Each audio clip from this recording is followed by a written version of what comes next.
Today we're going to show how we change the oil in our 2023 Toyota Corolla Hybrid, in particular the 2ZR-FXE motor.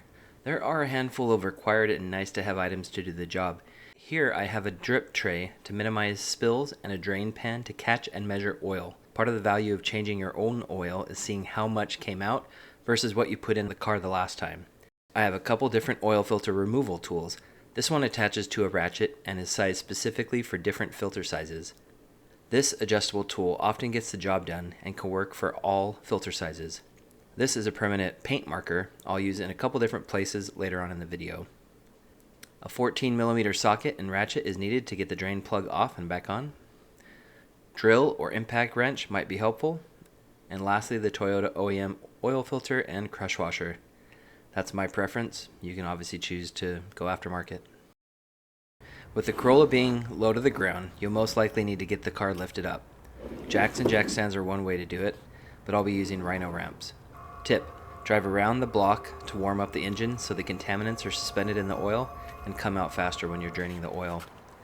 Also, make sure to chock your tires so the car can't move forward or backward when it's lifted up. With oil removal being the next step, get your spill protection and catch pan ready. Next, take a screwdriver or socket wrench and remove the 5 screws holding the plastic panel, blocking the drain hole. Here, I'm writing the socket size on the oil pan for future reference. I have enough things to remember in life, this isn't going to be one of them. Removing the oil filter cap on the engine will speed up the draining of the oil. Take a 14mm socket and remove the old drain plug. After loosening it, do the last little by hand. You'll know you're close when a little amount of oil comes out while the plug is still threaded into the oil pan. By the way, gloves are a nice way to avoid getting oil on your hands. I use them about half the time. Here, a quick visual inspection of the oil color is good to note.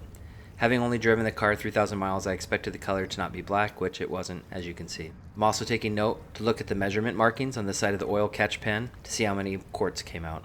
Normally I have success with this adjustable filter removal wrench. Today was not one of those days. The filter was on there super tight from the factory. Luckily, I had my socket-driven filter removal tool that allowed me to apply some really good amount of torque. When oil starts to leak, I like to use my hands for the final removal. When the filter does come off, make sure to angle the filter opening downward so the oil inside the filter drains into the catch pan and not onto your hand. Sometimes the oil is really hot, so you just want to be careful not to burn yourself. Take your new filter and rub some oil around the outside of the gasket. This particular filter from the factory came pre-lubed. Hand tighten until the filter is freely spinning and tightening itself. This helps avoid cross-threading. With the filter making contact to the car, I mark the filter in the 9 o'clock position. The filter should be tightened 3/4 of a turn, or to the 6 o'clock position after it's hand tight. Next, tighten the drain plug to the torque settings seen on the screen. Get it tight and snug, but don't need to go crazy. Here I make a note of the amount of oil removed. I'll track this in a maintenance spreadsheet on my computer so I can catch oil consumption early by comparing it on future oil changes. Here is the old filter. You can see the marring from the adjustable wrench, which really isn't an issue since we're not keeping it.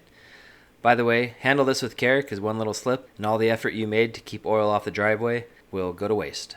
Now I'm moving the old oil to the transportation container. This one holds around 12 quarts.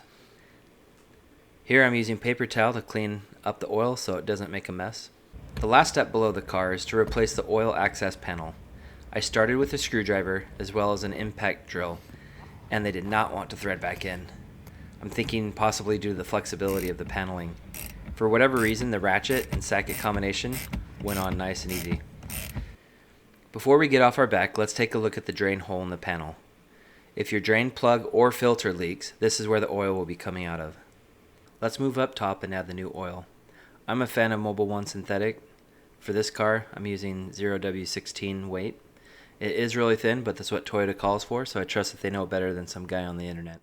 I record the amount of oil added to the car in my spreadsheet, so with future oil changes I can see how much, if any, was consumed. Next, tighten the oil cap and clean up the area. To verify if you put the right amount of oil, pull the yellow oil stick and wipe off the oil. Put it back into the hole and remove it again. Look at the 2 dots at the bottom of the stick for the oil level. It should be between the 2 dimples. Once the car is lowered back to the ground and driven around for a couple minutes, retest the oil level. Next, you'll want to reset your Corolla's maintenance minder. On the left side of your steering wheel, press the arrows until you find the gear icon. Next, look for vehicle settings, then lastly, scheduled maintenance. Now you can reset the maintenance minder. Listed here are the must-have tools and supplies to get the job done. Following this is a list of tools that are nice to have and supplies that are nice to have. As mentioned earlier, we've linked all of these items in the video description below. Which, by the way, if you click one of those links and buy something, shortly after I might get a small kickback.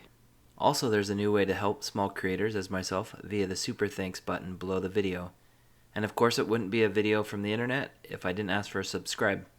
At least my pleading was at the end of the video, so you didn't have to sit through that before getting the information you came for. Regardless of what you may or may not do, I appreciate your time. Feel free to drop a comment below if you have any questions. I rarely let one go without a response.